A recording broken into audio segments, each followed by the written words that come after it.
As Parliament returns after the summer recess, there's been a major announcement concerning conflict in the Middle East. Foreign Secretary David Lammy has announced that the UK will partially suspend arms sales to Israel. But to licence arms exports to Israel, we must assess their compliance with international humanitarian law, notwithstanding the abhorrence of their opponents' tactics and ideology. Third, this is not a blanket ban.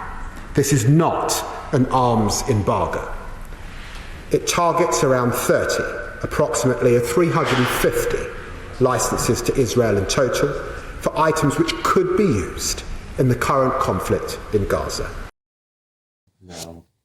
Well, away from Israel, it's been a turbulent summer for Sir Keir Starmer following the Southport stabbings and the subsequent riots across England. But he's promised a packed autumn of legislation with votes expected on Great British Energy and also to return the railways to public ownership. And I'm joined now in the studio by the Reform MP for Ashfield, Lee Anderson, on what he's made of the return of what Labour has planned. Lee, so you're back to school today. You're in there, and already you've been causing a bit of mischief in Chamber. Tell us about exchange. Not really mischief, Martin. Just a basic question. I mean, Angela Rayner was banging on about Islamophobia, and now the Labour Party are going hell for leather to root out Islamophobia. They're going to legislate, against Islamophobia. So I decided to ask a really difficult question, Martin, which was I asked her to define what Islamophobia actually meant, and she couldn't tell me. The lunatics have taken over the asylum. It's been posted on social media now. You put it out there. It's out of over 500,000 clips. It's a fair question to ask what something is, to define something, if that could mean people getting lengthy criminal records, because that seems to be the direction of travel. You think that this argument about free speech over the summer has taken a dramatic downturn? Well, it does. I mean, I sat in the studio just a few months ago, Martin, before the general election, discussing Islamophobia and some of the comments I made about Mayor Khan. And I said at the time, I'd asked many MPs from all parties to define what Islamophobia actually meant. Nobody can tell you. Yet they're going to legislate against something that they don't know what it is. It's absolute madness. And in terms of, you've been talking a lot over the summer about the riots and two-tiered policing, two-tiered justice. And Lee, you can share with us today, you've had some harrowing abuse yourself, and some of that has culminated in some legal action. Yeah, well, I mean, I've had 2 cases go to court recently, not been able to speak about them openly, obviously because there was live cases. But I had one particular case last year where I was getting death threats every half an hour on the telephone from some lunatic. But the police managed to track her down. She went to court. I think she got 50 quid compensation she had to pay me for threatening to kill me. And then I had the most recent ones, another lunatic from Leeds, actually, was sending horrible emails to my office, and one of them said that he wanted to, he's going to come and burn my house down. And all he got was a 2-year restraining order, not gone to prison or anything like that. And then you look online, you see on the news, you see on GBNews, these other people committing crimes, on the riots, labelled as far right. I don't think they are, just think the angry people that's committed horrible crimes. And, if they're going to be tough on these people for threatening to do stuff or writing stuff on Twitter or Facebook, and so be it. But if you're going to have a fair justice system, Martin, you've got to be fair across the board. And I just think that the way the justice system has treated me as a Reform UK MP is a little bit different to how they treat other people. Do you think that's a fair thing to say? For example, Nigel Farage, when he was attacked recently, it was a suspended sentence there, 6 weeks in prison, suspended for 12 months. But when Ed Miliband received another lambastable, grotesque verbal threat, I'm going to slit your throat, that individual was jailed for 3 years. Now, we hear a lot about two-tier justice, two-tier policing. Do you think from what you've experienced, there could be something to that? Well, there is, definitely. I mean, it's horrible what was said to Ed Miliband. Make no bones about that at all. But this is not uncommon. These sort of threats you get on social media, through emails. I think what the British public want to see and what we want to see in Parliament is fairness in the justice system. And it just seems at the moment that Sir Keir Starmer is controlling what happens in the judiciary, and he shouldn't. He's elected same as me. We should let the justice system get on with it without fear or favour from parliamentarians. Yes, we make the laws, we decide that. But at the end of the day, we make the laws. It's up to the justice system to make sure that they're done fairly. And there was a robust and a very quick response to those riots. To be fair, it did end the riots pretty sharpish. So whether you agree with the methods or not, it did stop the riots. Martin, you stood on Parliament Square a few months back when they were shining from the rivers to the sea on the Elizabeth Tower.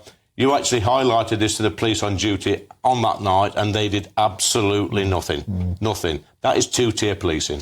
Yeah, and also when I went to report on another demonstration at the Senate after the Enough is Enough one, I was actually handcuffed momentarily for doing precisely the same job. So you could argue I got a sniff of that too. I want to talk about some polling that's out. Of course, Sir Keir Starmer's popularity, his personal popularity has plummeted since elected 2 months ago. He's gone down now to -11, a drop of 27 points. Meanwhile, the Reform Party in a poll out today, you've gone up 5%, now 19%. Labour Party, beg your pardon, has dropped 4%. But do you think that what's been going on, Lee, you'd expect a bit more of an uptick than 5% for Reform at the moment? Well, not really, Martin. I mean, Sir Keir Starmer, his popularity is plummeting. It's actually his birthday today, or so they say, but he'll probably U-turn on that and deny it's his birthday today on the 2nd of September.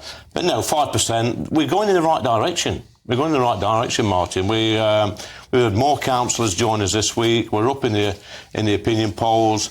There are more councillors contacting us, or contacting me by the day, want to come over. You get ready for next May, the council elections. I'm telling you, I've told you before, we're going to sweep the board next May.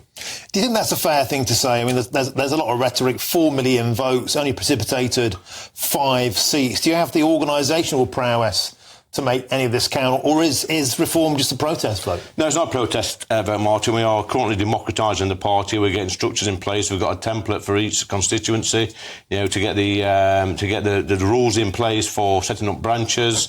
We have treasurers, secretaries, organisers. This is all happening. We've got an army of people out there that want to get involved, that want to help us, with the local elections next year, and ultimately the general election 2029. So we're a new party. We're a start-up party. But we've got to start somewhere. What kind of things are voters telling you at the moment when you go out on the streets? What kind of things are they saying? Well, I was out Saturday morning in my constituency, just in a cafe. I always go every Saturday morning, sit and have a cup of tea and a bacon cob and listen to all the old dears that come in. And the winter fuel payment they're furious about that. They're absolutely furious. Should there be a debate about this in the Commons now? There should be a vote on it. Yeah. I mean, that would be interesting. Hopefully we can get an opposition day debate on the winter fuel payment at some stage. I'm no doubt the Labour Party will try and kick it into the long grass. But there was been no debate about this. It wasn't in their manifesto. They found this imaginary black hole of 22 billion quid. And I tell you what, they've really upset millions of pensioners across this country. And I'm sorry, Sir Keir Starmer blatantly lied over this. He's been dishonest. He's been deceitful. Well, imagine if the Reform Party or the Conservative Party had made this decision. They'd have been up in arms, Martin. Well, there had been a position from Sir Keir Starmer a couple of years ago about saying the Labour Party would always defend the winter fuel payment. But, of course, the country's in difficult circumstances financially. There's got to be some sacrifices, right? But you're saying the winter fuel allowance, that shouldn't have been cut. Yeah, but Martin, we're sending money abroad. About 11, 12 billion pound a year is going abroad to help people on their crazy net zero journeys as well. We've got illegal migration costing us billions of pounds a year, and our poor pensioners that's worked all their lives, many of them doing difficult jobs, not got a big state pension. And if they're just over that threshold, maybe they've got a small, occupational pension, they're 10, 20 quid a week above the pension credit limit, then they lose 300 quid a year. It's criminal. How can I explain to my constituents that people are coming over on small boats, we're picking them up, we're putting them in hotels, we're spending about 40 grand a year on these illegal migrants who have no right to be here. That's all right, Mrs Jones, you 90-year-old person who's worked all your life. We're going to take your winter fuel payment off you. It's an absolute disgrace, and this country should be ashamed of itself. There's a leadership contest going on at the moment with your old party. Two candidates declared today, Kemi Badenoch and James Cleverly. Who would you like to see as the leader of the Conservative Party? Nigel Farage. There you go. No, I'm being flippant here. Back in the real world. Back in the real world. I'm not interested, Martin, to be honest. Look at leadership contests, and many of them are friends, still talk, but I've actually got a bigger majority in Ashfield as a Reform UK Member of Parliament than all the candidates. Apart from Kemi, but I've got a bigger vote share than her. And these are people that had 20,000 majorities. Now they're scraping through on 2,000 or 3,000 majorities. Not interested at all. I don't think the public are. OK, so Lee, you've mentioned a few councillors flashing their garters to you about maybe hopping over. People are still interested. Are there any disposed Conservative former MPs who you think should jump into bed with Nigel Farage and yourself? Well, that's up to them, Martin. I have conversations with some of my old Tory colleagues, the ones that's lost their seats anyway, on a regular basis. You know, they're incredibly loyal people to the party. I think they want to fight back at the next election. For me, I think the Tory party, who, by the way, I'm not going to diss them because it was incredibly good to me until the end. I just think they're toast. And I think whichever leader they get at the moment, they're still not in touch with the British public. And Parliament's not. I mean, I've been sat in the chamber today and some of the nonsense you're coming out, Martin, that place does not represent the country at all. How can we still be in that position? Like we've been saying, votes have been saying for many, many years, certainly since the Brexit referendum, that Parliament needs to be more representative of the working because classes. It's a stitch-up, You're not saying that's still not happening? It's a stitch-up. It's a monopoly. It's a monopoly between two main parties, and either the Labour Party or the Conservative Party are always going to be in power. So they've got that monopoly.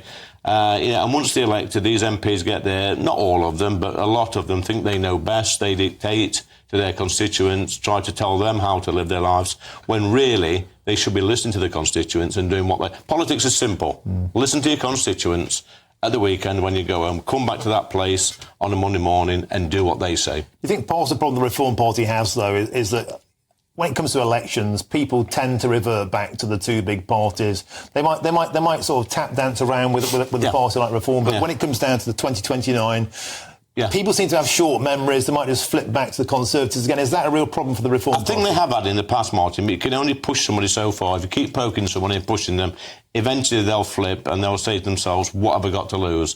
Because most people go to the ballot box every 4 or 5 years. They want to put the cross there on the paper and forget about it, and hopefully the governing party will do their job.